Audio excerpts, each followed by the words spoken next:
5 del 5, pues la verdad que era un reto para esa actividad como para muchas otras, porque no solo las actividades culturales en Granada están hoy en torno al nacimiento de Federico, pero bueno, Granada es así, ¿no? Como dicen los del fútbol, el fútbol es así. Y bien, nosotros elegimos en su día, no sin pensar en el 5 ni... Bueno, elegimos esta fecha para hablar de las mujeres en el mundo árabe. Y bueno, tenemos con el mundo árabe precisamente en este tiempo pues un compromiso grande. Nada más hay que pensar en Palestina, en el genocidio de Palestina y bueno, ya para qué queremos más, ¿no? Se nos pone la carne de gallina. Ya no sabemos qué hacer y ante la impotencia de lo que podemos hacer cada uno de nosotros, pues nos queda hoy dedicarle el acto a los palestinos y a la recuperación de una vida normalizada.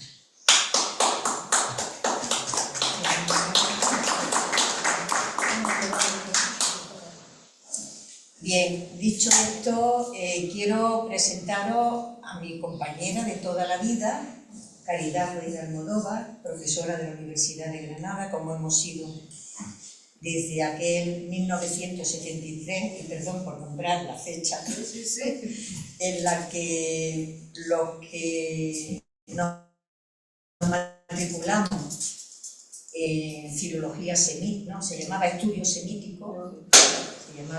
semítico, pues aparecimos 5, 4 chicas y un chico y un cura, dice Caridad, un sacerdote, y nos vimos en la puerta del departamento dispuestos a estudiar aquello que hoy decimos filología árabe o estudio árabe islámico.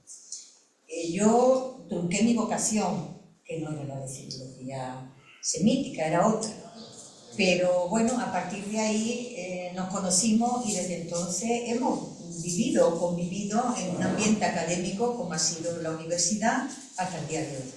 Yo conozco a Caridad desde que éramos chicas. Ella me invitaba a su casa a comer, yo que soy de Ceuta y vivía en pisos y demás, pues ir a su casa y estar en el ambiente familiar con una madre encantadora, que siempre la recuerdo mucho a tu madre, y tu padre tan austero, tan militar que lo era, pues daba otro, pero con sus hermanos que eran muchos, y para mí era, bueno, siempre lo llevo en el recuerdo. Caridad Ruiz de Almodóvar, además de profesora universitaria, ella pertenece a esa familia Ruiz de Almodóvar que tiene mucho eco en la sociedad granadina. Su bisabuelo, pues tu hermano lo llama bisabuelo. ¿Se equivoca tu hermano? Se ha pintado mi abuelo. Es que él habla de su abuelo pintor, José Ruiz de Almodóvar, que algunos de los cuadros de los rectores pintados que aparecen en el rectorado de nuestra universidad son obras suyas. Y luego Gabriel Ruiz de Almodóvar, su tío abuelo. Entonces son gente, pero es que su hermano Agustín es escultor, su hermano Miguel, al que tuvimos el gusto de invitarlo y vino pues bueno, muy generosamente a darnos una charla de tu abuelo.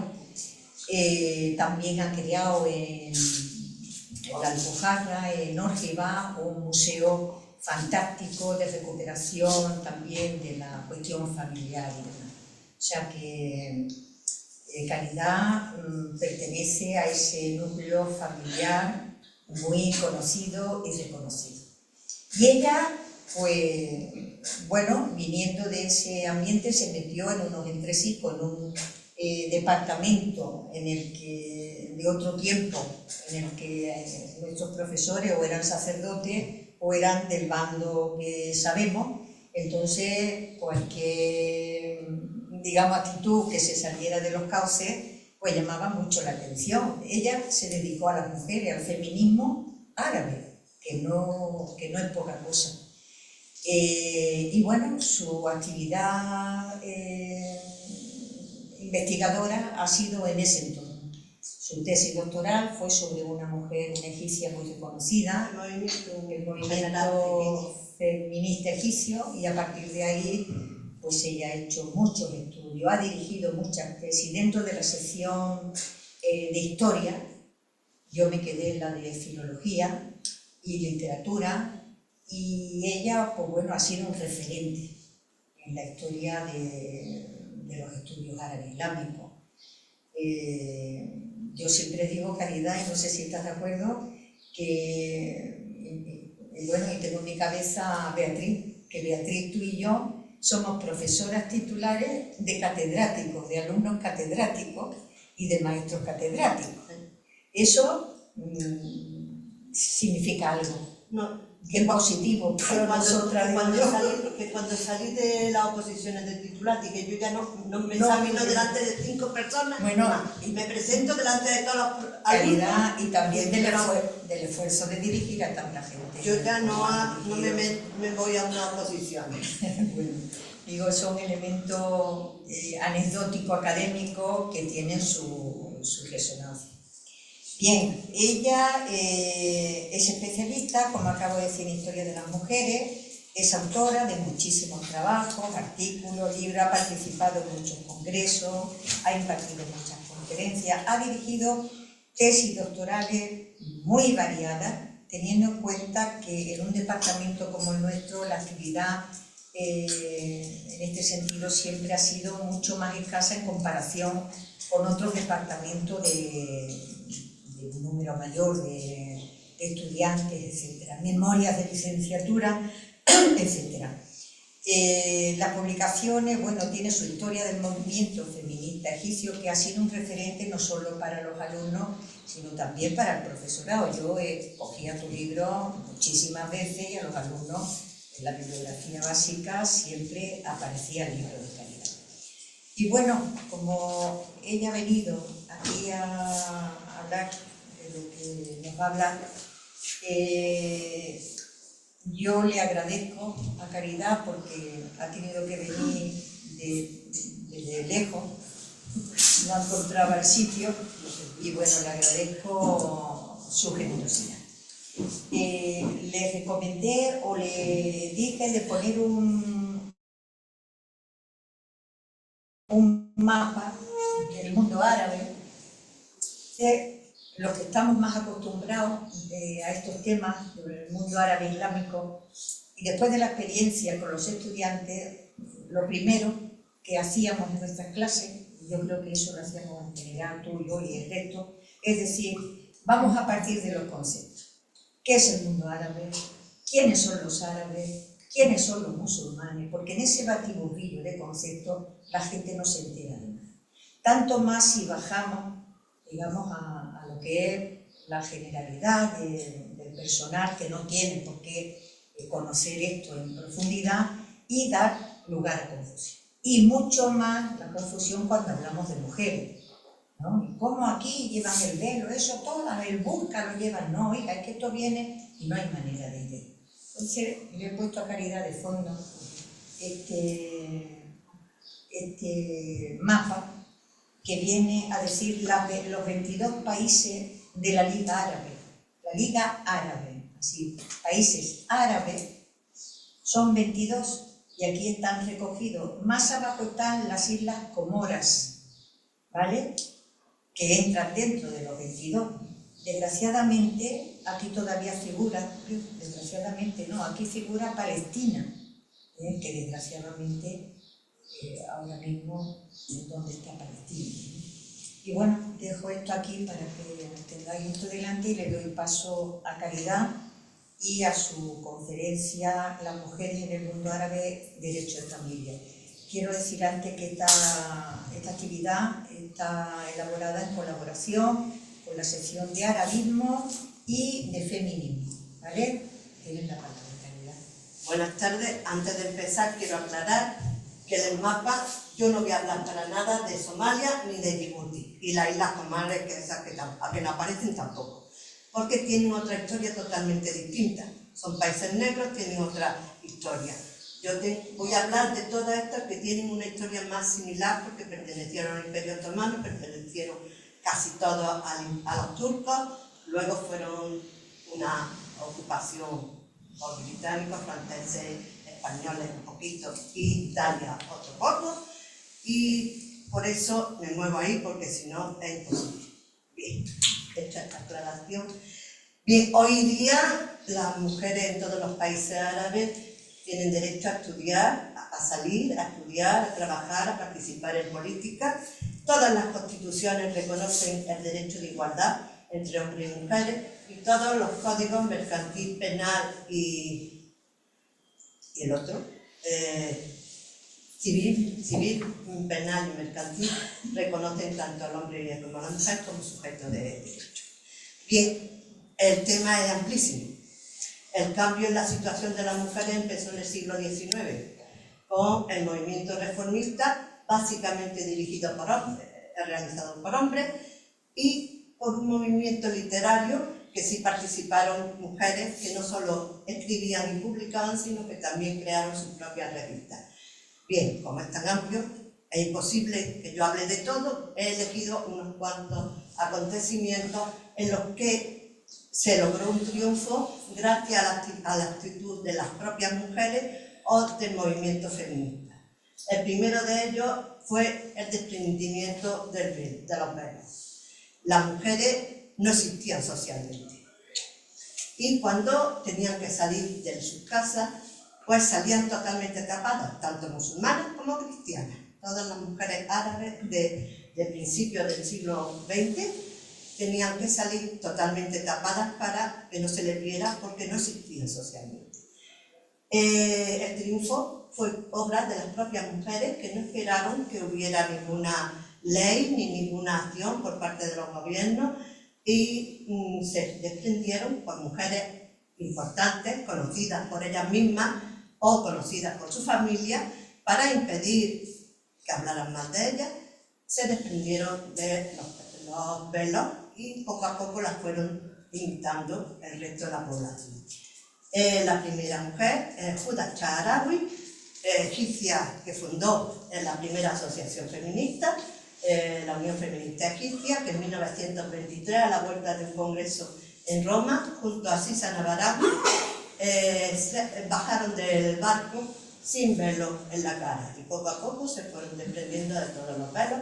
Luego le siguió en Túnez, luego ya fue en en Líbano y en Siria, y ya básicamente. Desgraciadamente, a partir de los años 80 del siglo pasado, empezaron a volver a ponerse los velos, pero esta vez ya es por iniciativa de las mujeres. Ya no es una ley ni es una circunstancia que le obligan a estar ahí tapadas, sino que son las propias mujeres las que deciden, por la razón que sea, no hay razón religiosa. Unas son razón religiosa, otra es de identidad, otra es de costumbre, otra a lo mejor sí, porque el marido o el padre le obliga, más o menos, pero ya es una cosa individual que no se puede hacer, ya a no ser en momentos determinados, como durante la guerra argelina, hubo mucha acción del partido islamista en la puerta de las universidades para que las mujeres fueran tapadas, y muchas mujeres profesoras argelinas emigraron a Francia en aquel entonces. Pero quitar elementos de eso, ahora mismo ya el velo es una cuestión particular y no indica sumisión, no indica religiosidad, no indica nada más que lo que esa mujer quiera que indique. Porque hablas con una y te dicen una cosa, hablas con otra y te dicen otra. El siguiente hecho que voy a destacar es la entrada de las mujeres egipcias en la universidad. Fue en 1928, no había forma que ni que el rey ni que el gobierno dejara a las mujeres acceder a la universidad. En este momento, 10 mujeres, con la ayuda del rector de la universidad y del decano de letras, que era el escritor Taha Hussein, pues les dijeron que se matricularan sin poner su nombre de pila. Su nombre, bueno, de pila del mundo árabe, su nombre de nacimiento, nombre propio. En el mundo árabe todos los apellidos son nombres masculinos, porque el hijo del hijo del hijo, por tanto son todos nombres, mayoritariamente son nombres masculinos. Si le quita el nombre propio, pues no se sabe si es un hombre o si es una mujer. Así se matricularon 8 mujeres en filosofía y letras, una en medicina y una en derecho. Que cuando empezaron las clases, tanto el rey como el gobierno pretendió que salieran de las clases, los profesores no lo aceptaron, el decano y el rector fueron quitados de sus puestos, pero ya se quedó las mujeres en la universidad y a partir de ahí empezaron a entrar. En los demás sitios no tuvieron que luchar tanto, sino que cuando llegaron las primeras mujeres con sus títulos como que le daban acceso a la universidad, pues fueron entrando poco a poco. El otro, ya aquí sí, ya no es solo de las mujeres, sino de las asociaciones feministas, sobre todo de una de ellas en Marruecos, la aprobación de la ley, la modificación de la ley de familia en 1993, se debió a una campaña emprendida por una asociación, la Unión de Acción Femenina, que emprendió una campaña de firmas en favor de la modificación en todos los periódicos marroquíes del momento. Tuvo éxito, el rey Hassan II finalmente accedió a recibirla y les prometió que sí, que se modificaría. Luego la modificación fue muy pequeña, pero tiene el valor de, el símbolo de que terminó con la creencia de que la ley de familia no se podía tocar. Ya después, con Hamad VI, se modificó en 2004, que ya sí fue una modificación bastante... Otro hecho es la autorización de las mujeres saudíes para conducir. Bien, en Arabia Saudí era el único país que las mujeres no podían conducir. No hay ninguna... El Corán, como ustedes imaginarán, no dice nada, porque no había coches en la época del Corán. Pero, bueno, eran beduinos, eran gente del desierto y lo prohibieron por ley.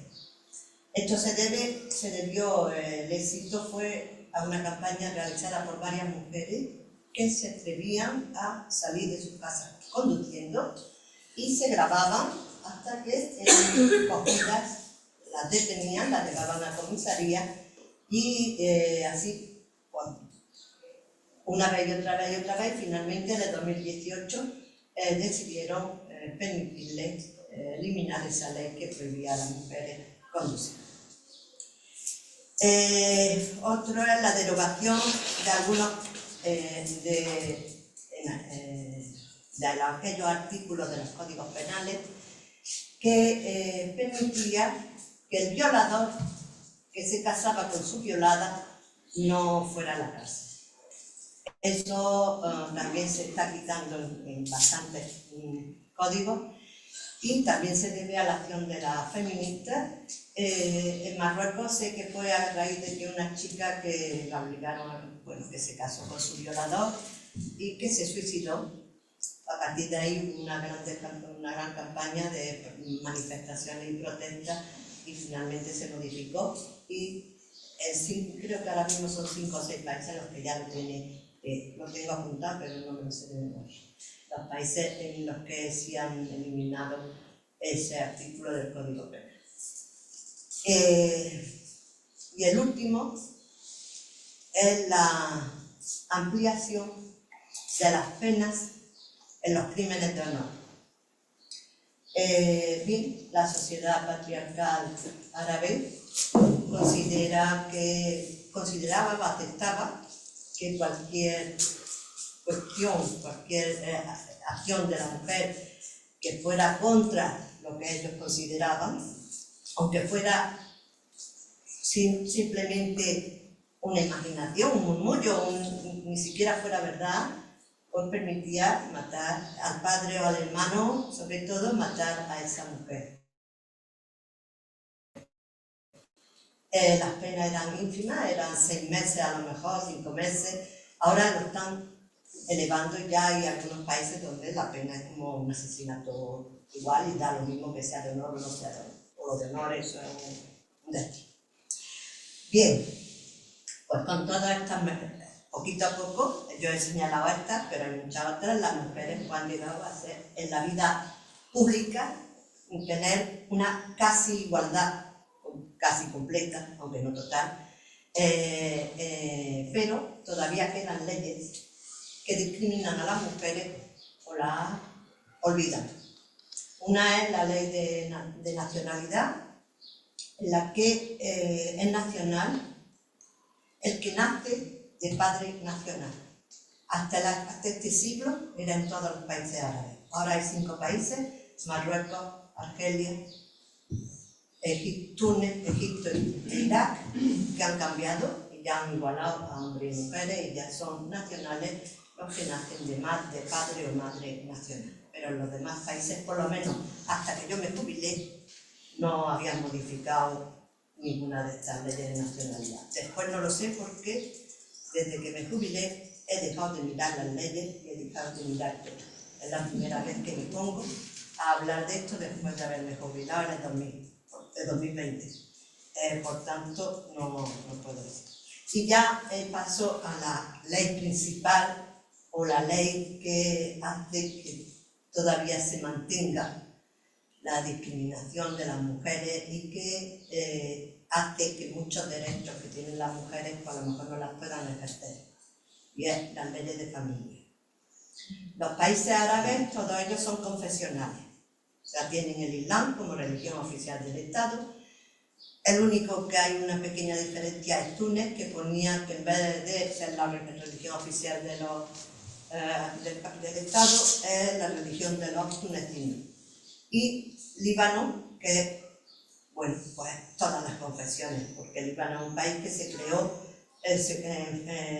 según el porcentaje de cada confesión existente, tanto cristiana como musulmana.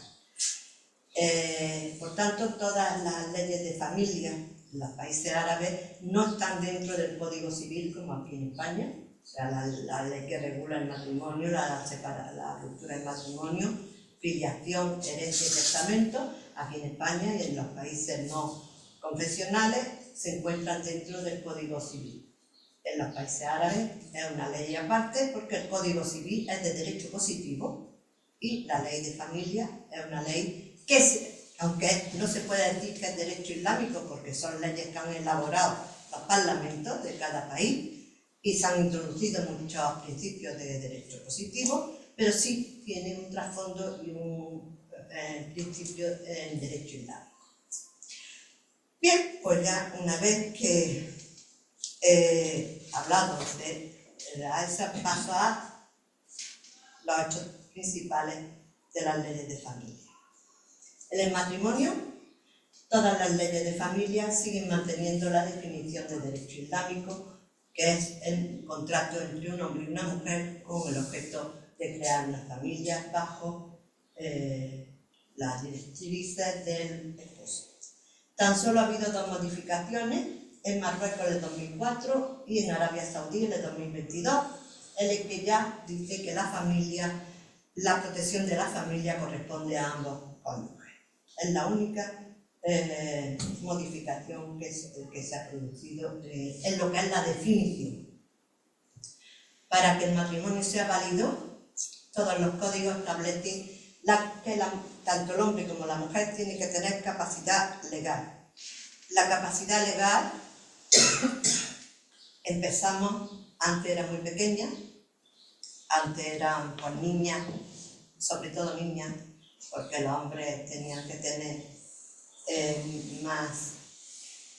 tenían que trabajar, por tanto tenían que ser mayores, pero las mujeres sí podían ser casi niñas o niñas, y poco a poco estas leyes han ido elevando la edad, y además eran edades desiguales, y ahora actualmente en prácticamente todos los países han elevado esa edad a la mayoría de edad y han igualado a hombres y mujeres. Todavía hay 5 países que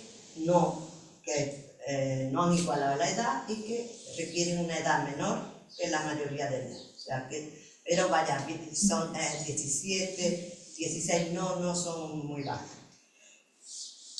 Por tanto, es una mejora que se ha introducido en todas las leyes de familia. Otra mejora es el consentimiento de los cónyuges. El consentimiento de los cónyuges ya estaba en el Corán, pero el derecho islámico, como esto iba contra la ley de patriarcal, la sociedad existente en Arabia en aquella época, pues elaboró un derecho que se llama Jabr, el derecho del padre a casar al hijo o a la hija sin su consentimiento. Solo que el hijo se libraba al llegar a la pubertad y además, como veremos, el hijo podía romper el matrimonio si no le gustaba y las niñas pues no se libraban tan fácilmente, incluso en la escuela maliquí, hasta que no se casaban una vez, no se desprendían de este derecho del padre. Bien, ahora mismo en todos los países árabes se requiere el consentimiento del hombre y de la mujer. La única diferencia, y en lo que no hay una igualdad, es que en algunos países las mujeres no pueden dar su consentimiento en ese momento directamente ellas, lo tienen que hacer a través del walí o tutor matrimonial. El tutor matrimonial puede actuar en lugar del novio y en lugar de la novia, porque ellos quieran, porque no quieran estar presentes, porque no puedan, por lo que quieran. Pero hay algunos países que no se les permite. Normalmente son los que se basan en este punto en la escuela maliquí, que era la que impedía a la mujer, porque la consideraba toda la vida una menor, impedía a las mujeres dar por sí mismas. Bien, las feministas han luchado contra esto en estos países. Ha triunfado en Marruecos, que en la reforma de 1993 ya se permitió a la mujer mayor de edad y huérfana de padre firmar por ella misma el matrimonio, el acta matrimonial, y en la reforma de 2004 se eliminó ya la figura del walí. Obligatoriamente, voluntariamente puede actuar. En Argelia no tuvieron ese éxito las feministas, que lucharon porque se eliminara el walí, y en 2005 no se eliminó, y lo único que se hizo, que mejora, porque el tutor matrimonial es un hombre de la familia, un hombre por hombre, o sea, su padre, o su abuelo paterno, o su tío paterno, o su hijo, o su hermano. Bien, en Argelia no lo eliminaron, lo que hicieron es ampliar a cualquier hombre. Por tanto, una mujer argelina que se quiera casar y que el padre no quiera que se case, ¿qué podía impedir? Al no firmar, al no ser, ella puede elegir, me imagino, podrá elegir ahora a cualquier hombre que firme el acta matrimonial. Bien, como en el Islam se requiere para que el matrimonio sea válido la presencia de los testigos. Aquí las diferencias se basan en qué escuela jurídica regía en esa zona. Entonces, las que se basan en la escuela hanafí, pues pueden ser las mujeres testigos en el matrimonio, pero no en igualdad, sino como vale el testimonio en el Islam, que es el testimonio de la mujer vale la mitad que el hombre. Por tanto, si se requiere 2 hombres, pues serían 4 mujeres, o un hombre y 2 mujeres, pero hay países que no permiten que la mujer sea testigo en el matrimonio, como es Marruecos, Argelia, Marruecos, Argelia, los que se basan en las escuelas hanafí, que por ejemplo en Marruecos no lo dicen, pero pues dicen adult, y hoy por hoy adult es uno de los trabajos en los que hasta ahora nada más que son hombres, que es el notario islámico. En otros la ley pone varón, con lo cual no hay tú. Todos los códigos establecen taxativamente que no puede existir matrimonio temporal. Esto es una cuestión que sí lo permite la Sharia. Para mi gusto, yo no soy musulmana, yo no he vivido en ningún país musulmán, pero para mi entender es una prostitución. ¿Por qué tú te puedes casar por un cuarto de hora? Díganme ustedes qué es. Yo te pago y tenemos relaciones.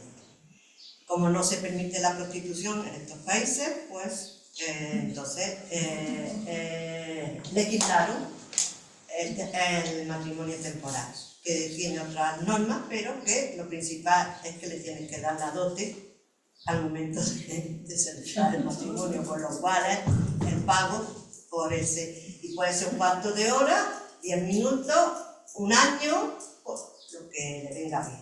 Bien, eso legalmente en ningún país árabe se puede hacer. ¿Qué se hace? Sí se hace. Porque cuando va gente con dinero, pues no conecta el temporal, pero se casan, desgraciadamente,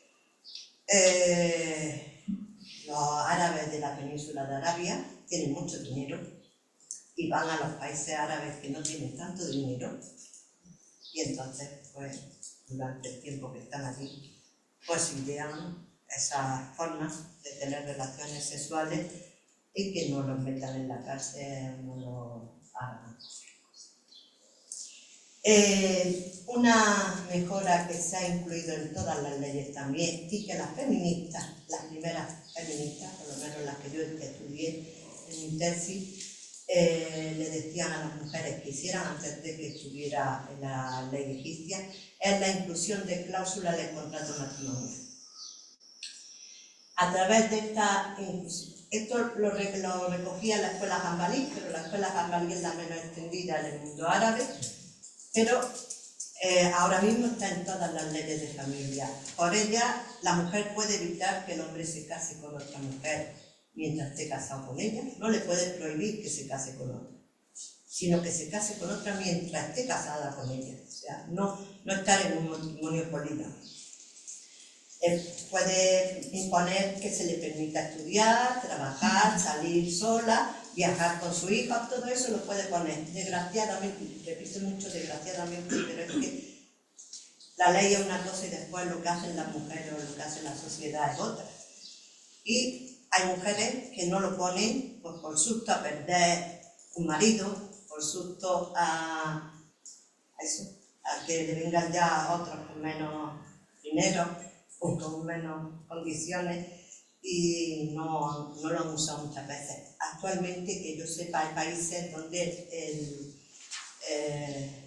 papel donde está para firmar, para inscribir el acta matrimonial, ponen cada vez más espacio para las cláusulas, para que lo pongan. Una discriminación de la mujer que se mantiene en todo el mundo árabe, menos en Túnez, que se eliminó en 2017, los matrimonios mixtos en que la mujer musulmana con un hombre no musulmán. Esto no es cuestión de religión, esto es cuestión del patriarcado, en el que establece que la religión se transmite a través del hombre. Y dice, si una mujer musulmana se casa con un hombre no musulmán, los hijos de nacimiento no son musulmanes. Con lo cual, pues eso se prohibió al principio del Islam, que en ese momento se puede decir que tenía una idea, no, o sea, que era normal porque estaba en un momento de crecimiento, pero ahora mismo. Bien, el único país que no lo pone taxativamente en la ley de familia es en Túnez. Y en un principio en Túnez se casaban las mujeres musulmanas con hombres cristianos sin problema, hasta que en 1973 el ministro de Justicia promulgó una circular, como se llame, en la que ya taxativamente se prohibía esos matrimonios. Ya han estado totalmente prohibidos hasta el 2017, que después de varias bastantes años discutiendo sobre este tema, finalmente se aprobó. Y actualmente ya no hay ninguna condición para impedir estos matrimonios.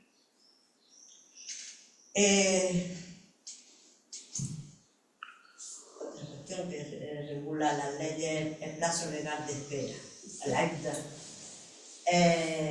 es un plazo que se le impone a las mujeres después de estar casadas para poderse volver a casar. Esto es para tener la seguridad de quién es el padre de la criatura. Entonces, toda mujer que ha estado casada, si se rompe su matrimonio, no se puede casar inmediatamente. Depende ya de las circunstancias de la mujer, que sea de una fecha más. Si es una mujer en edad de menstruar, son 3 menstruaciones. Si es en edad de no, bueno, que hay dudas, son 3 meses. A la viuda son 4 meses y 10 días, porque se le une los 40 días del luto con las 3 menstruaciones.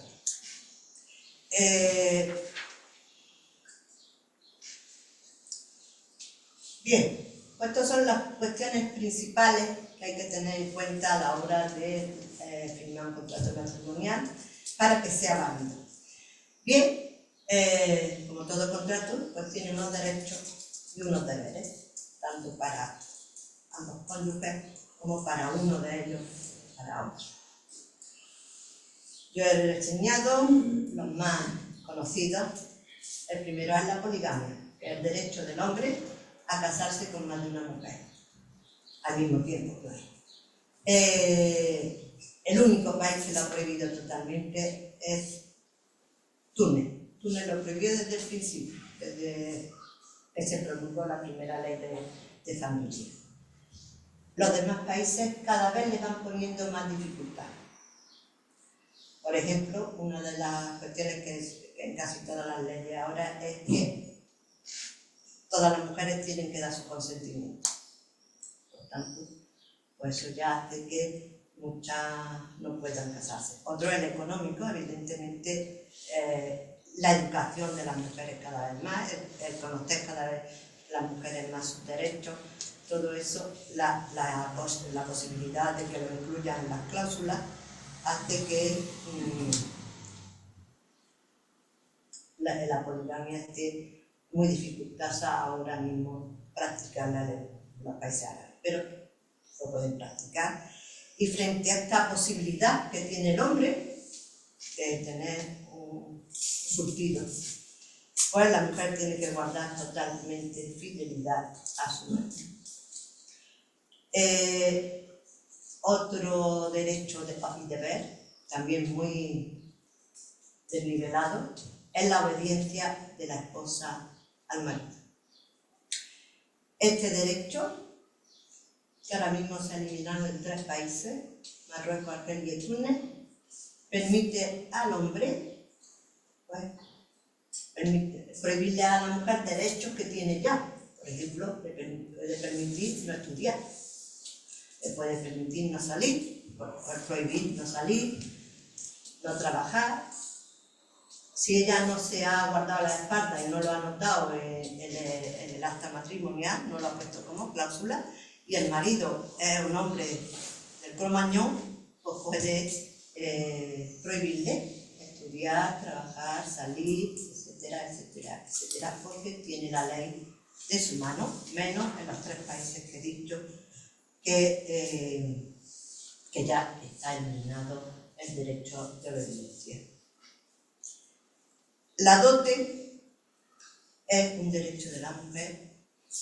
Aquí la discriminación es el hombre, porque el hombre es el que tiene que pagarle a la mujer una dote para casarse. La mejora, si queréis, que se ha hecho, o la innovación que se ha puesto en este apartado, que no se ha eliminado en ninguna ley, es que que no hay ni dote mínima ni máxima. En el Islam había una dote mínima, ahora no, puede ser un vaso de agua, lo que quiera, si la mujer acepta. En aquellos países que es obligatorio ponerlo en el contrato. Hay países como en Egipto que no es obligatorio poner en el contrato matrimonial, en el acta matrimonial, la dote. Vamos a ver, tiene sus más y sus menos. Sus más, lo mejor es que la mujer tiene un poco la espalda resguardada contra los repudios alegres que se han producido por cualquier cuestión, pues se quedan sin nada porque no hay una pensión compensatoria ni nada de eso. Pero tiene su aspecto negativo, y es que como el hombre entrega una dote que pone, las leyes ponen que es un regalo que le hace el novio a la novia con la intención de casarse, no es, pero como entrega eso, pues está en el subconsciente la idea de que ha comprado, de que ha pagado por ella, y entonces pues, tiene sus derechos. Bien, la dote, las feministas del principio del siglo XX lo que decían era que pusieran una dote muy alta, porque la dote es propiedad de la mujer, pero normalmente no se le paga entera, sino que se le paga una parte, bueno, se le entrega una parte a la hora del contrato y la otra parte se queda atrasada a que se produzca el divorcio o el fallecimiento de ella. Si se produce el divorcio, el repudio o la ruptura del matrimonio y está viva la mujer, pues la mujer tiene derecho a recibir esa parte. Si es porque ella muere, pues son sus herederos los que tienen derecho.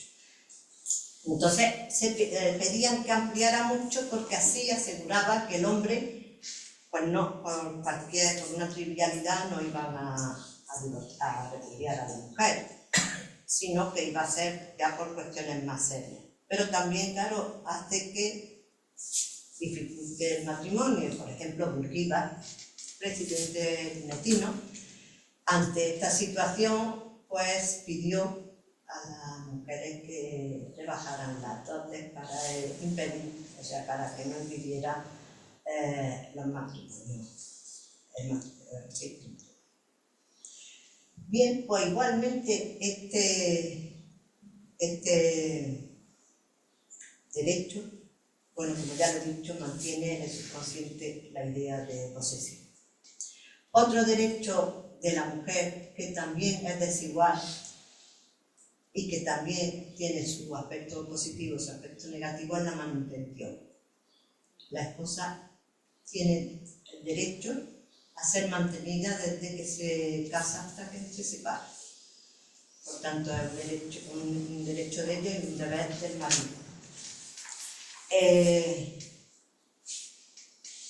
Tan solo hay un país en el que es Túnez, en el que la mujer con posibles que tengan dinero tienen que participar en los gastos de la casa. Es el único. Hasta el 2015 que se reformó la ley de Libia, no me preguntéis cómo, porque yo no me explico cómo se reformó la ley de Libia en 2015, en un país que no existe, un Estado que no existe, un Estado que está en guerra desde el 2011. Pues en la página de Libia viene la ley de Libia, la reforma 2015. Bien, pues esa reforma se eliminó. Hasta entonces sí se aceptaba, o sea, también la mujer, en este caso lo limitaba más, era que la mujer tuviera bienes y que el marido no tuviera dinero, entonces la mujer tiene que participar. Como comprenderéis, en los demás países árabes, si la mujer tiene dinero y el marido no tiene, no se van a morir de hambre. La mujer da su dinero a los gastos de la casa porque no va a morirse de hambre, pero no es obligación. Lo hace porque quiere o porque después él se lo va a devolver, pero no es obligación. En Túnez y antes en Libia sí era obligación. Pues igual, tiene sus cosas buenas, y es que si una mujer, y más antes cuando la mujer no trabajaba en un trabajo remunerado, pues tenía sustento establecido, pero igualmente el que la mujer tenga que ser mantenida durante toda la vida matrimonial, pues hace que muchos hombres protesten cuando las mujeres quieren trabajar en un trabajo remunerado, porque según ellos le quitan trabajo al hombre, que es el que tiene que mantener a la familia. Por eso pues dificulta los logros en este caso. Bien, el matrimonio, al ser un contrato, se puede romper, y se rompe también muy desigualmente, aunque lo puede romper el hombre y lo puede romper la mujer, pero de manera muy desigual. El hombre lo ha roto tradicionalmente por lo que se conoce en España como repudio, que es el derecho del hombre a romper su matrimonio sin necesidad de explicación, ni de causa alguna, ni de juicio, ni de nada, simplemente con decir que repudia a su mujer. Aquí las mejoras introducidas, bueno, en Túnez se ha eliminado, en Túnez sí hay igualdad entre el hombre y la mujer. En los demás países se ha dificultado el divorcio, el repudio alegre, el repudio sin mucho sentido, y ante esta libertad, bueno, y una mejora que sí han introducido todo es impedir el repudio por 3 veces en una sola vez. El Islam establece que un hombre puede repudiar a su mujer durante 3 veces, con su intervalo. La sociedad admitió que un hombre dijera, se saltara todos esos intervalos y dijera te repudio por 3 veces, con lo cual ya ahí no había posibilidad de marcha atrás. Para dar marcha atrás se tenía que casar la mujer con otro hombre, consumar ese matrimonio, romperse ese matrimonio, y entonces se podía casar con el primero. Eso en una sociedad patriarcal no se entiende, no habrá ni... Lo que sí se ha hecho es engañar a la ley, es decir, contratar a un hombre para que se case con la mujer, pero no tenga relaciones con ella, y después la repudie. Esto se llevó al cine en una película que se llamaba En busca del marido de mi mujer. No sé si era marroquí o tunesina, pero se llevó al cine esta circunstancia. Bien, eso está prohibido en todas las leyes. Actualmente los repudios tienen que ser de uno en uno. Ante esta facilidad del hombre, la mujer tiene que contar, para poder romper su matrimonio, tiene que contar o con el beneplácito del marido o con el juez. Hay 2 países que han introducido el divorcio de mutuo acuerdo, que entonces ya no necesita ahí sí hay una cierta igualdad. En cuanto al repudio o la ruptura del matrimonio por decisión de la mujer, pero que tiene que contar con su marido, es lo que se llama repudio por compensación. Y es que la mujer le compre el divorcio a su marido. Aquí la mejora que se ha introducido es que en algunos países ya, si el hombre no acepta lo que ella le ofrece y el juez considera que se está pasando, pues el juez determina ya la cantidad, y aunque el marido no quiera, tiene que aceptarlo y tiene que repudiar a su mujer por esa cantidad. Y luego el divorcio judicial, que puede ir el hombre y la mujer, pero que a diferencia del repudio, que no necesita ninguna causa, el divorcio judicial tiene que ser por unas causas determinadas en cada ley. La mayoría de las causas es... Vamos a ver.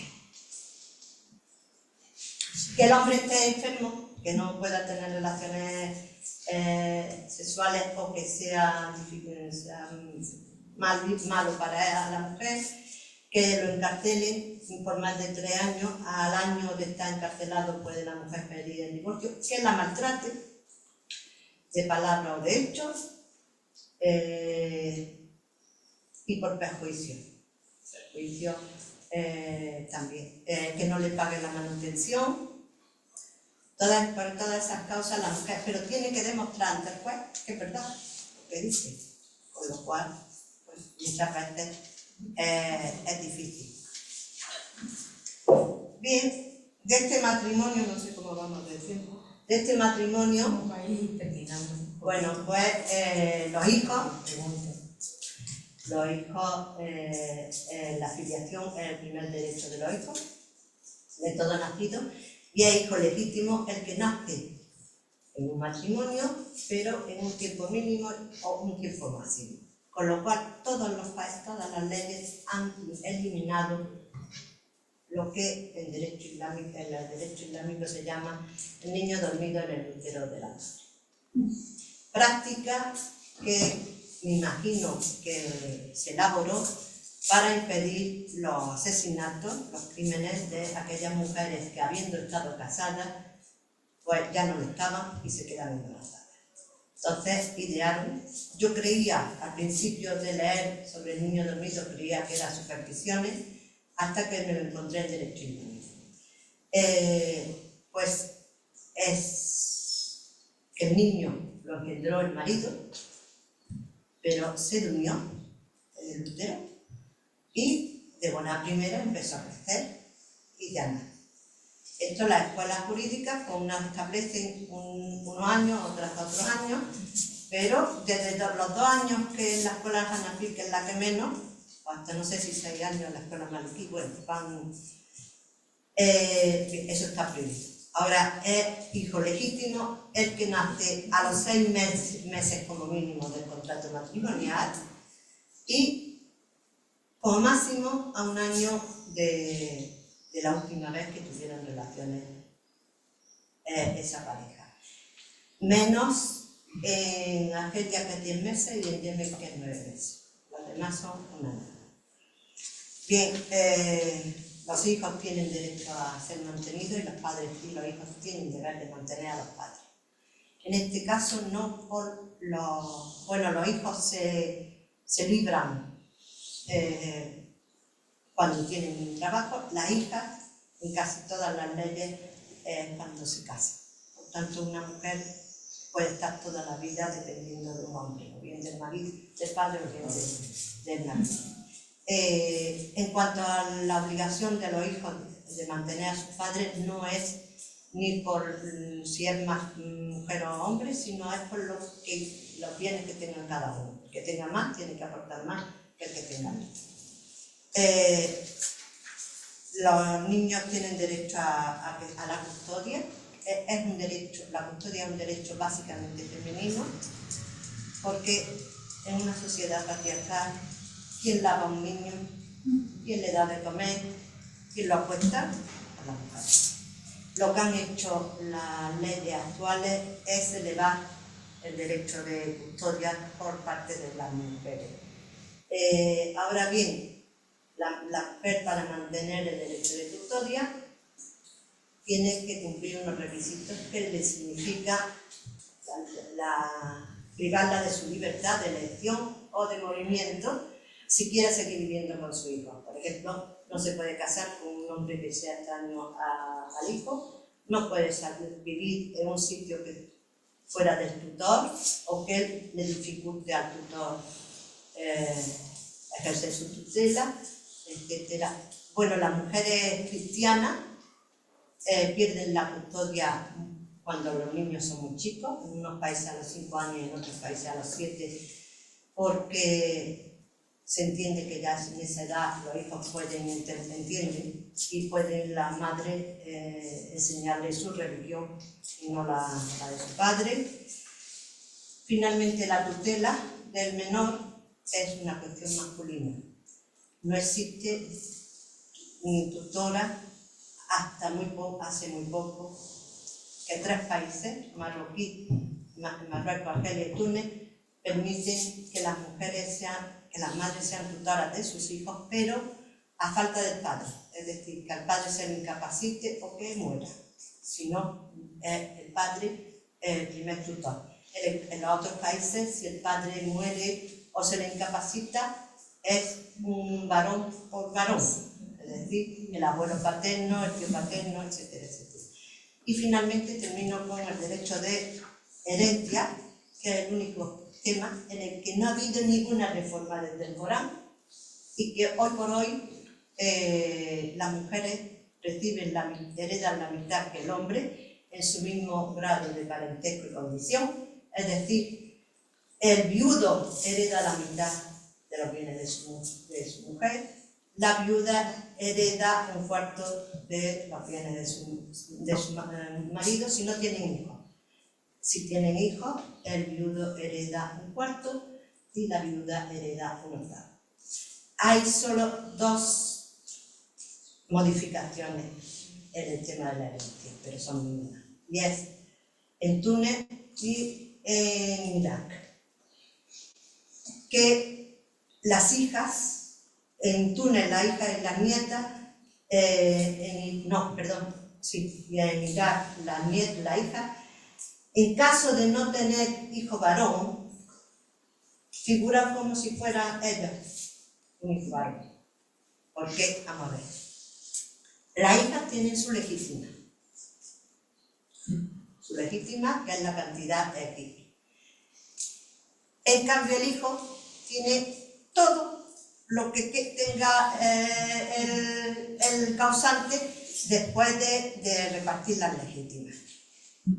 Entonces, puede ser que un matrimonio que no tiene hijos varones, la hija recibe su parte y todos los bienes de su padre pasan a su tío varón, a su tío paterno, he querido decir, perdón. En cambio, en Túnez y en Irak pasan a esa hija, actúan como si fueran hijos varones, en este caso únicamente. Es la única reforma que se ha hecho.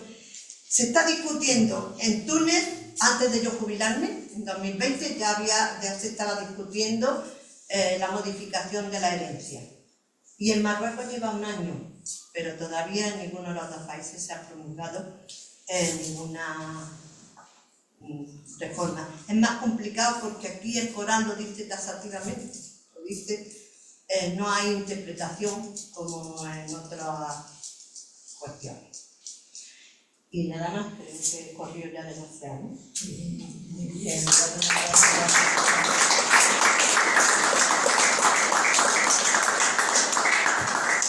bueno, es costumbre, Caridad, siempre Sí. pequeños Sí, debates, no, por si la gente quiere preguntar cositas. No, y como yo no he podido hablar de todo, si hay algún tema de los que yo no he hablado. Yo lo que sí, de cara a las personas que están aquí presentes, tal complejidad de la que has hablado en este mundo árabe islámico tan diverso, realmente es como para volvernos locos, ¿no? Cuando piensa aquí y allí. Yo creía que Marruecos estaba bastante más avanzado, pero parece ser, por lo que comenta, que todavía le queda Marruecos. Bueno, pues se abre un turno de palabras para cositas que tengáis que decir, cuestiones que tengáis que preguntarle a Caridad, que no se entienda muy bien, aunque muy bien no se entiende nada. Pienso de nuevo. Yo creo que no se entiende nada desde nuestra cabeza. Creía que lo había explicado, cada cosa. Sí, ha sido como una pequeña broma, ¿no? Juan José Antonio, ¿le quieres pasar el micrófono a la compañera o se lo paso yo? No, pero es para grabar. Hecho por favor. Ah, ¿y ese también? O sea que no se graba a través de nada, pues entonces la compañera, venga.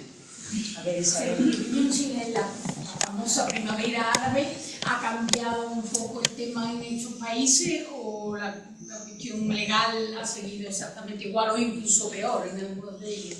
Vamos a ver, yo lo que vi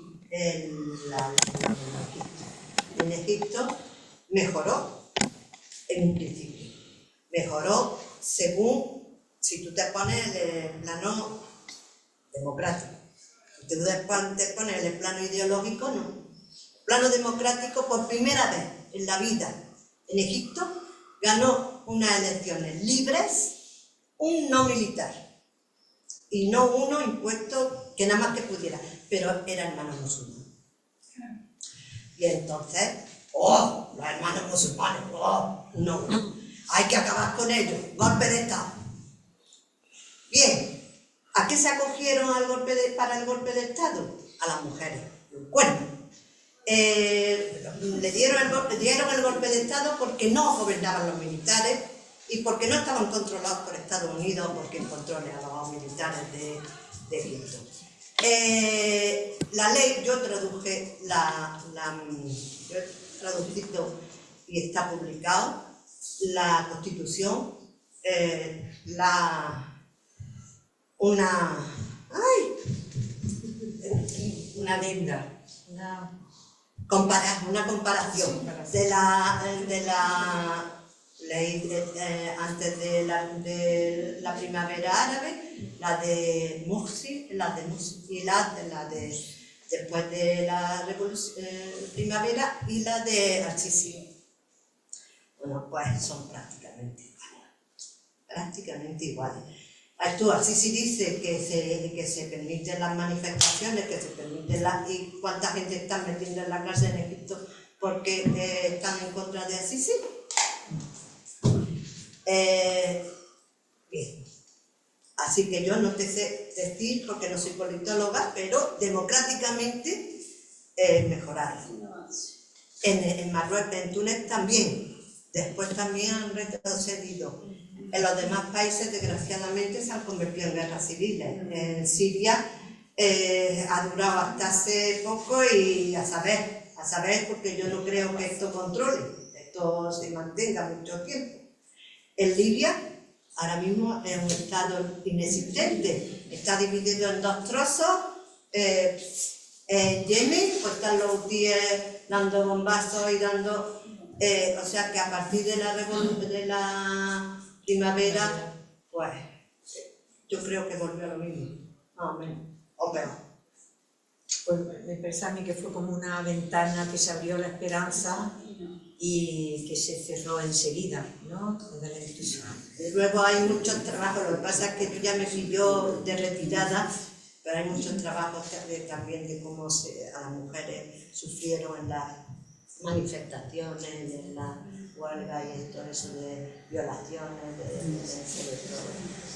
Pero eso ya me pilló a mí de retirada un poco y no... Sí, a ver, Celia. Yo diría dos cuestiones. Una, aunque sea brevemente, creo que debería explicar lo que son las escuelas jurídicas, porque está hablando de la escuela Gambalí, Maliki, Jarifi, y yo no sé si la gente que está aquí que no era vista sabe de qué va todo eso, ¿no? Aunque sea brevemente. Y en segundo lugar te quería preguntar, porque has dicho que en el matrimonio, en la poligamia, si un hombre quiere casarse con otra, más joven, claro, o más rica, que las demás mujeres tienen que dar su consentimiento. En algunos países. Pero ¿qué pasa si alguna no lo da? No se casa o la repudia o se divorcia. Exacto. O sea, aquí, vamos a ver lo que digo, no puedes prohibirle al hombre que se case con otra mujer. Eso no se lo puedes prohibir. Lo que tú puedes es impedir vivir en un matrimonio polígamo. Entonces, si tú no das tu consentimiento, si el hombre está decidido a casarse con esa otra, se divorcia. Pero claro, si esa mujer ya es mayor, no tiene medio de vida, pues sí, eso, vamos a ver, la poligamia, la feminista es un tema que no han abogado por su eliminación total hasta hace muy poco, al principio lo que decía, porque como dice Celia, una mujer mayor o enferma o que no pueda tener hijos, pues no es fácil que se case otra vez. Y entonces en una sociedad donde a lo mejor esas mujeres no trabajaban porque no habían estudiado, porque no tenían, pues si no se casan de nuevo tienen que pasar a depender de su hermano, de su tío, y es mejor vivir un matrimonio polígamo que no. Entonces las feministas decían que quitando esas condiciones, pues que en ese momento era mejor la poligamia a la otra.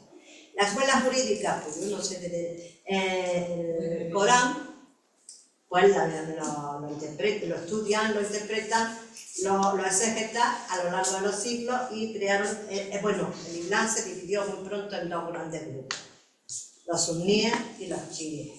El mundo árabe, los gobiernos y por tanto sus leyes son suníes, aunque, por ejemplo,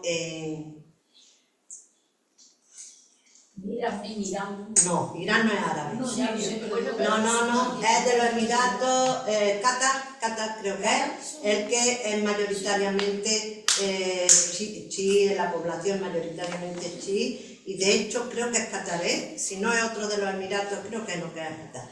Y de hecho en estos países de la península de Arabia que no se consigue la nacionalidad fácilmente, por eso son tan ricos los nacionales, y por eso tienen tantos derechos los nacionales, porque son muy pocos. Son países con poca población y donde son nacionales y de pleno derecho nada más que las familias que vivían en el momento de crearse el Estado o sus descendientes. Entonces, en este país, que creo que es Qatar, se permitió y se nacionalizó a suníes para intentar igualar. Y en Líbano, que los chiíes eran una de las confesiones musulmanas menores, y ahora yo creo que es mayoritaria dentro de los musulmanes. Siria. En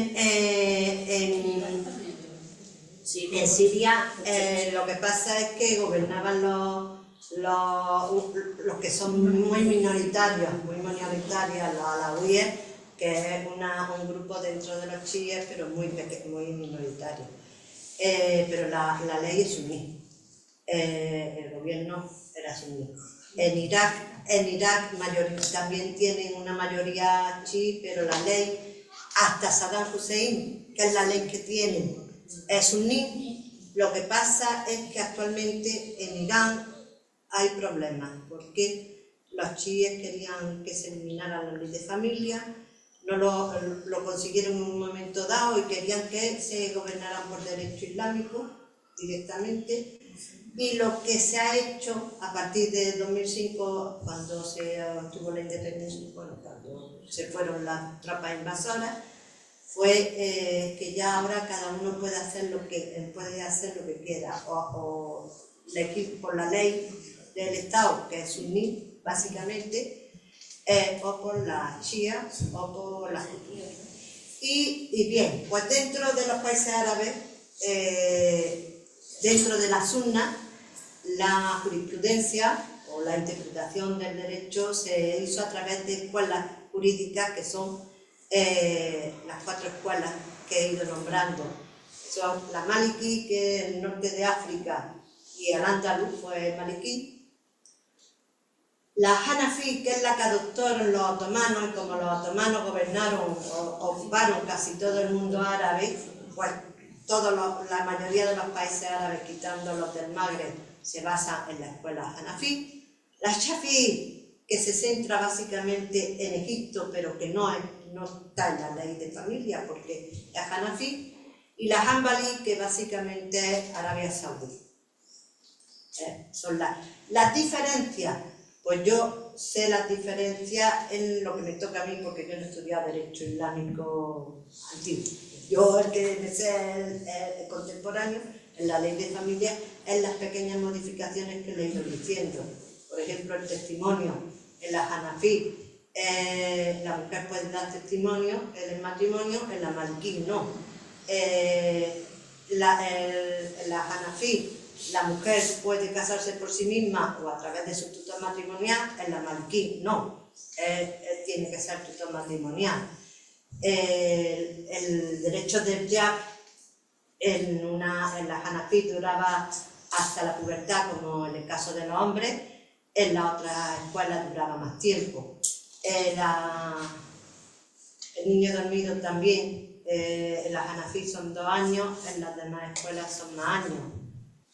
Pero me sé las diferencias que corresponde a mi tema, no lo otro. ¿Hay alguna pregunta más? Yo, si mientras alguien quiere preguntar, recordaría, por lo menos, un recordatorio firme de cómo las mujeres árabes, empezando por las egipcias, ya desde 1923, si nos ponemos en Occidente, pues las fechas pueden ser parecidas en el movimiento de mujeres occidentales, más o menos, digo, porque como el mundo árabe lo vemos como, ¿no? Bueno, el voto lo tuvieron en algunos países antes que en países árabes antes que en Occidente, en algunos países occidentales. Pues yo quería traer ese recordatorio de cómo las mujeres han luchado y siguen luchando. Bueno, sí, he dicho que han obtenido, en la ley tienen sus derechos reconocidos. Después, la sociedad hace que muchos derechos no los puedan practicar porque el marido se lo impida o porque el pueblo impida que esa mujer haga eso. Pero lo que es en los derechos civiles o en la sociedad están más o menos, aunque siguen luchando por conseguir, básicamente desde los años 80 del siglo pasado adelante, básicamente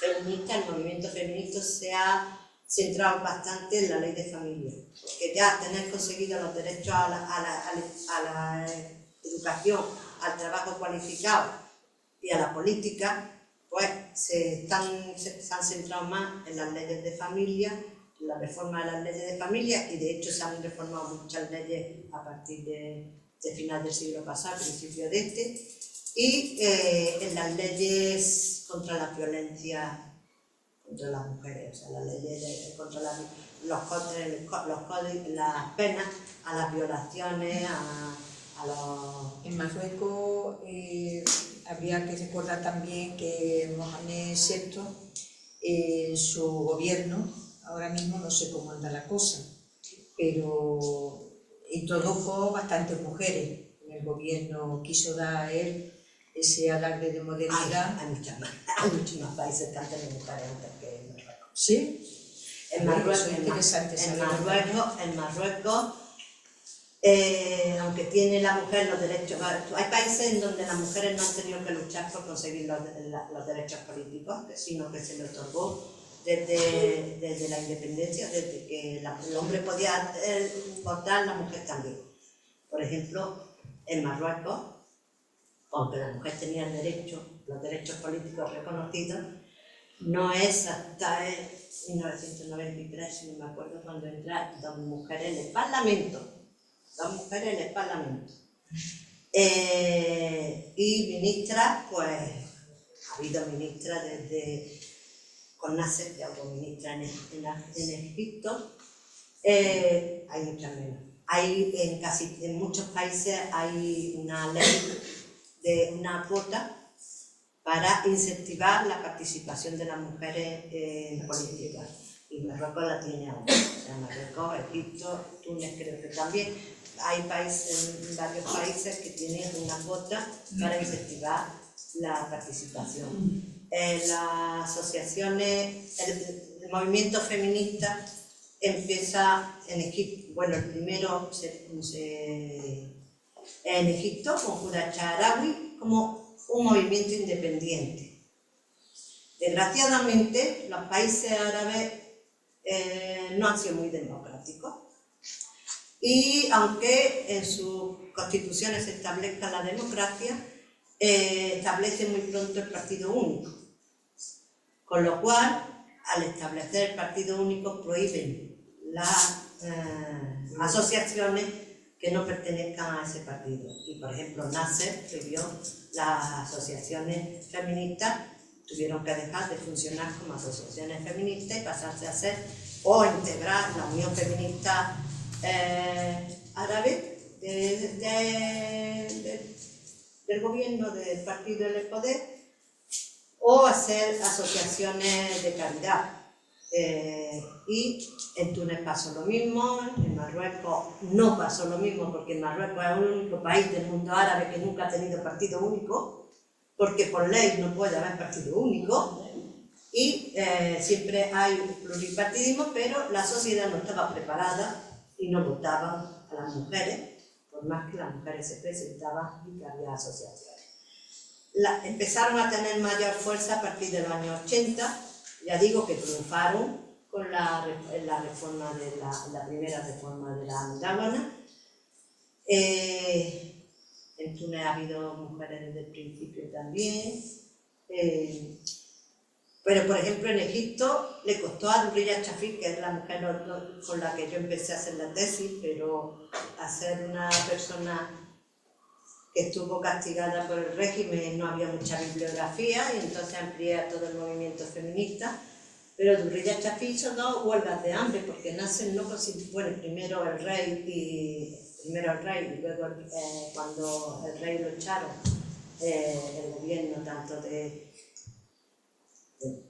Najib como de Nasser no permitían a las mujeres tener sus derechos políticos, y ya lo tenían en otros países árabes. Y Durriya Shafik hizo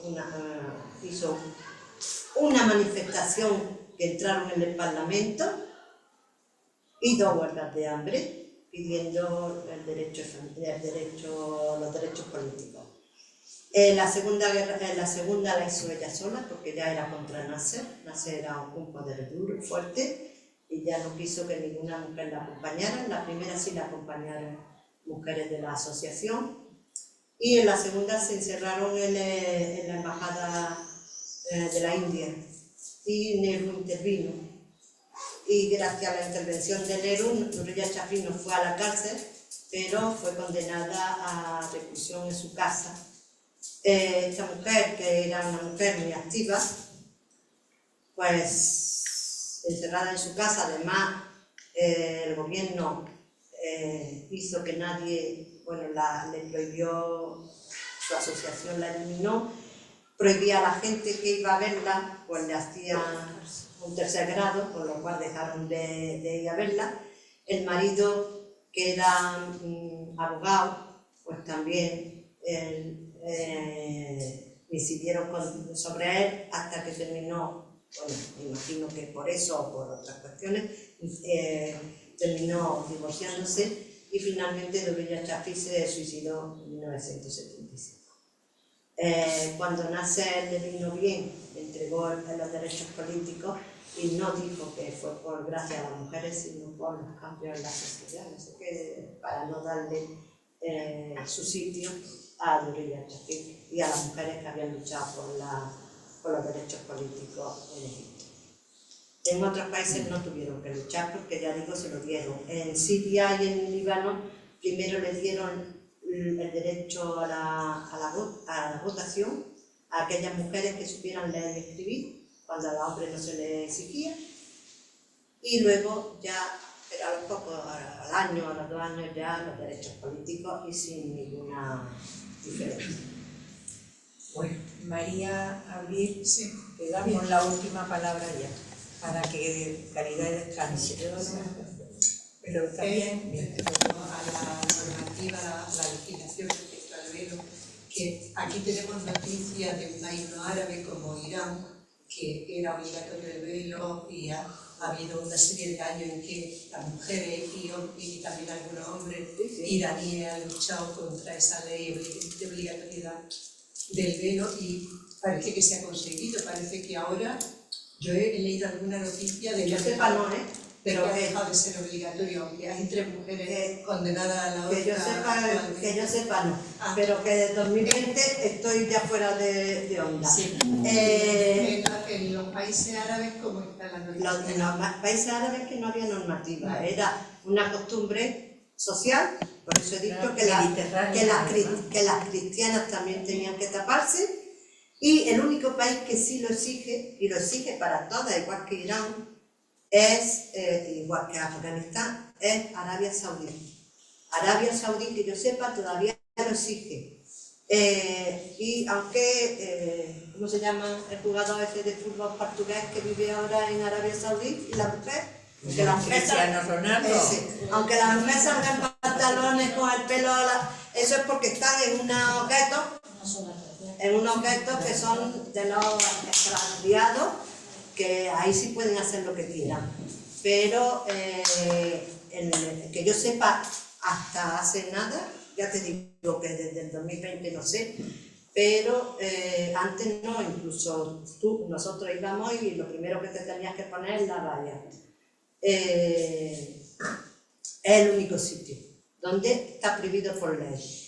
Y cuando en la última Olimpiada, no en la de Londres, en la Olimpiada de Londres fue la primera vez que fue una mujer de Arabia Saudí, iba con pañuelos. En ese caso sí era obligado. En ese caso el pañuelo era obligado porque Arabia Saudí. En el mundo árabe no existía una ley que lo prohibiera. Era la costumbre, la tradición, las normas, y por eso las mujeres pudieron por ellas mismas quitárselo y desaparecieron. Yo cuando estuve en Egipto yo no vi ni un velo. En cambio ahora la inmensa mayoría de las mujeres van. Pero muchas son cuestiones políticas. O sea, porque la pertenencia a grupos islamistas pues hace que tú decidas ponerte el pañuelo. O si el régimen lucha contra el pañuelo, tú, si eres contrario a ese régimen, te lo pones. O sea que ahora, pero diferencia mucho de un caso a otro. En Irán, que yo sepa, se mantiene esa prohibición, pero que yo sepa, no te lo puedo... Y yo creo que también, no sé qué pensará, que fue importante la actitud de Atatürk, aunque no sea árabe, el país, de prohibir el velo. No, para ¿No mi lo gusto prohibió? no. Sí, pero para mi gusto no.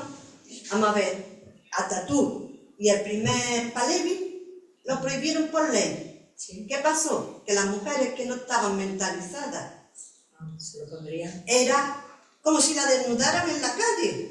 Es que iban con sus velos y la policía se los quitaba. ¿Qué pasó? Que muchas mujeres prefirieron quedarse encerradas en sus casas a tener que salir. Maribel, cuando tú eres 23, Sí, sí lo entiendo. Atatürk Sí, el lo puedo 23 y el primer Pahlavi también el 25 así, sin educar a esas mujeres, sin que esas mujeres tengan conocimiento de nada, sino lo que ellos han vivido es que se tienen que tapar. Es como si yo voy por ahora y me sale un nene y me dice que me tengo que quedar desnuda porque el naturismo es lo mejor.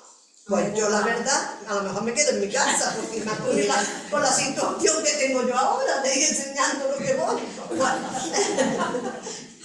y entonces para mí es peor. En cambio en el mundo árabe fue la concienciación de las propias mujeres, el deseo de las propias mujeres, el que hizo que fuera desapareciendo los velos. Primero los velos que impedían el movimiento y luego los velos que ya la tapaban. También, bueno, lo que significó la modernidad, el inicio de la modernidad en el mundo árabe. Cuando hablamos de mujeres, ahora hablamos de posfeminismo. Una cosa fue el feminismo moderno, de Huda Sha'arawi, de todas las que siguieron y que tú bien has nombrado. Y luego el posfeminismo son estas que también ha nombrado Caridad, que nadie las obliga, que son ingenieras, que son médicas en hospitales increíbles, pero que, van con su pañuelo, ¿no? Pero que hay asociaciones feministas islamistas, y que hacen una labor muy buena, porque acceden a un estrato social más bajo que no llegaban a lo mejor las otras. Y pueden convencer a esas mujeres que tienen que estudiar, que tienen unos derechos, que no se tienen por qué dejar pegar por el marido, que no tienen, que todas esas cosas pueden explicárselo mejor y tener más acceso a las mujeres. No he hablado para nada de la homosexualidad, porque las leyes de familia no hablan de ella, pero es que en ningún país árabe está reconocida la homosexualidad. Está prohibida en todas, en algunos países con pena de muerte. Puede ser más fácil o menos, bueno, abiertamente no puedes desarrollar tu homosexual. Si eres homosexual, tus relaciones con una mujer o con un hombre si eres hombre. Pero en las casas es más fácil porque la costumbre es visitarse mujeres a mujeres y hombres a hombres, sin ser homosexuales. Con lo cual, si no se te nota mucho, pues a lo mejor puedes estar viviendo tu relación homosexual sin mucho peligro. Pero tienes el peligro de ir a la cárcel, y el país que menos me parece que son 2 años que condenan la homosexualidad. Y también pues siguen todavía las teorías que aquí hay, ¿no? De que es una enfermedad, de que hay que curarlo, de que se manda. Pero eso es que la ley de familia, como está prohibido, en el mundo árabe, en todos los países árabes, las únicas relaciones sexuales son las maritales de hombre y mujer. No puede existir una relación sexual sin matrimonio. Existir, existe. Pero legalmente no, a no ser que hagas un matrimonio biur o un matrimonio bifática, que son matrimonios que rellenan el acta matrimonial, pero no lo lleva al registro. Por tanto, para el gobierno, para el Estado, eres soltera o soltero, pero para ti, tu comunidad, estás casado y tienes un papel. Y se están introduciendo mejoras en eso, porque eso es ilegal, o sea, eso no está reconocido, y ya se ha permitido que en casos de quedarse embarazada, pues, casos muy sonados, en Egipto una actriz de cine, y en otro país también fue una cantante así, que recurrió a la justicia. Entonces han fallado y ya han introducido, lo que se han introducido en varias leyes de familia o en varios países, es a la hora del hijo permitir las pruebas de ADN. Ya se está introduciendo en algunos países. Hasta ahora no estaba en la ley. No digo que no lo reconociera, pero no estaba en la ley. ¿Y la ablación? La ablación está prohibida y no es islámico, es del África negra. Pero sí Existe, pero está prohibido. países No, existe en los países negros. Y de los países árabes, en Egipto y Sudán, por el gran número de habitantes negros que hay. En Yemen también se da, pero porque también tiene mucha población negra, porque está muy unido a la África negra. Pero es una cuestión del África negra, que en Egipto, que se daba mucho, se prohibió hacerlo en los hospitales, con Nasser. Sadat, Anwar Sadat, permitió, ante las muertes que había, porque claro, al prohibirse que se hiciera en los hospitales, pues lo hacían personas a lo mejor sin la higiene y sin las cosas, y entonces moría gente. Que yo leí un libro que era la sexualidad en los pueblos, no sé qué, que no sé cómo han llegado mujeres negras, cómo hay población negra, porque si no morían porque le cortaban con lata, le cosían, le descosían, bueno, horrible. Entonces, en Egipto, Sadat permitió, en vista de las muertes que había, que se hiciera en los hospitales, y Mubarak lo prohibió totalmente. E incluso luchó contra el Sheikh Al-Azhar, bueno, le pusieron, lo impugnaron y al final ganaron, y que sepa, está prohibido a los médicos y a las enfermeras participar en ninguna ablación, pero se sigue haciendo, por desgracia, porque es la creencia de, bueno, por un lado, la cuestión es que si el hombre está más tranquilo de que la mujer no va a tener ningún affair, porque si ya a la pobre le cuesta trabajo, pues no se va a ir con otro.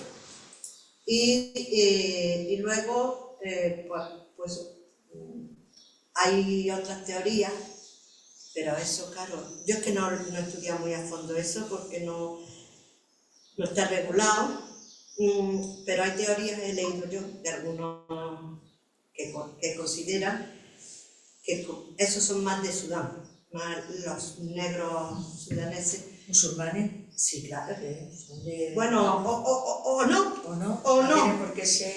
Porque no es islámico. Es cuestión que consideran que como las mujeres se desarrollan tan pronto y eso, el clítoris, si no se le corta, va a ir ampliándose, va agrandándose y se va a convertir como en un pene, no sé qué. Teoría que hay, otras son que piensan que si la niña no le hacen la ablación, ningún hombre se va a querer casar con ella, pero poco a poco se va luchando. Yo por algunas conferencias que he dado en que han participado entendidas en el África Negra, se va disminuyendo la práctica, pero eso tiene que ser con una mentalización y con una cuestión de... Pero no es islámico, el Islam no dice nada, al revés. Lo único que hay es un hadith, creo, en el que le pregunta a una mujer que se encarga de cortar el clítoris a Muhammad y le dice que corte un poquillo para que así la mujer pueda disfrutar y no... Pero no, es una cuestión que se hacía en la época y que, sobre todo en el África Negra, no es islámico. Bueno, lo vamos a dejar aquí. Agradecidos todos y todas a la generosidad, lo digo de nuevo, de Caridad Ruiz Almodóvar. Nos abre miles de temas, Caridad, nos abre ahí y bueno, habrá que seguir insistiendo en el tema de mujeres y... Que me haya explicado, porque llevo 5 años sin hablar públicamente, y espero que me haya explicado medianamente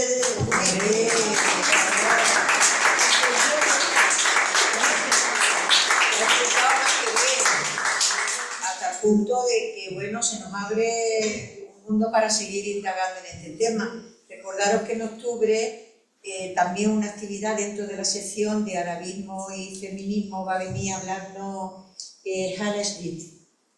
¿Hala? Hala. Me dice Hala, sí, pero no, estoy diciendo el apellido. Hala Shadid, o Shadid, como se dice o se presenta ella, que es una mujer siria casada con cristianos granadinos, que en su país no la han podido reconocer el matrimonio. Ella es siria, de origen sirio, y va a venir a hablarnos del movimiento alawí en la situación actual de... Pobrecito. Pero ellos han perseguido durante, pues desde el año 70, que se hizo con el poder Hafez al-Assad, hasta que han echado al hijo. Los alawíes han pisoteado a todo el campo de Oymá, cuando son una minoría muy pequeña en un país donde básicamente... Ahora se están vengando, ¿no? Y ahora se están vengando en ellos. Que no hay derecho, que yo no digo que... Pero ellos antes han pisoteado a todo el campo de Dios y ahora no hay derecho.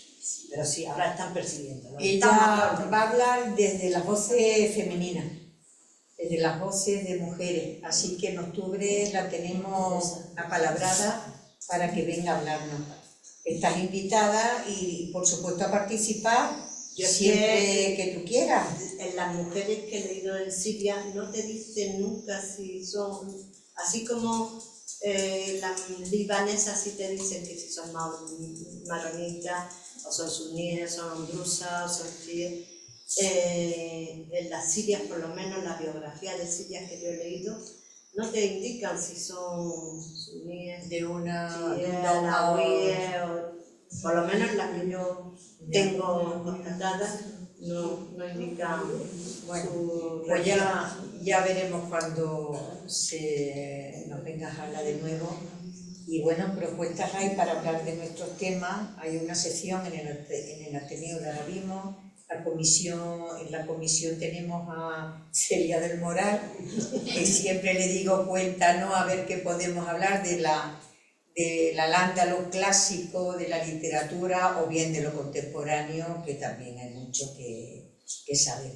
Así que os pido la colaboración de todas, todos, y aquí nos tenéis en el Ateneo para cuando queráis venir a visitarnos. Muchas gracias. Nada más.